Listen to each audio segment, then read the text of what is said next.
అపవాది ఒక నల్లటి నీడలాగా వచ్చి ఆ దేవదూతల మధ్యలో నిలబడ్డాడు. అప్పుడు తండ్రి అయిన దేవుడు యెహోవా ఆ అపవాదికి ఇలా సెలవిచ్చాడు.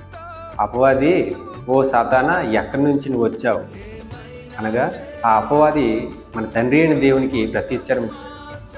నేను భూమిపైన అటు ఇటు తిరుగులాడుచూ వస్తూ ఉన్నాను, సంచరిస్తూ వస్తున్నాను అనగానే తండ్రి అయిన దేవుడు ఆ యొక్క భూమి అంతటిలోనూ యథార్థవంతుడును, నీతివంతుడును, న్యాయవంతుడును, చాలా భక్తిపరుడును ఆయన నా యోబు ఉన్నాడు, అతని గురించి నీవు ఆలోచించావా అని అడగ్గా అపవాది, ఓ మహాకృపగల దేవా, మీరు అతనికి ధనంనిచ్చారు, పశు సంపదని ఇచ్చారు, కుమారులను కుమార్తెని ఇచ్చారు.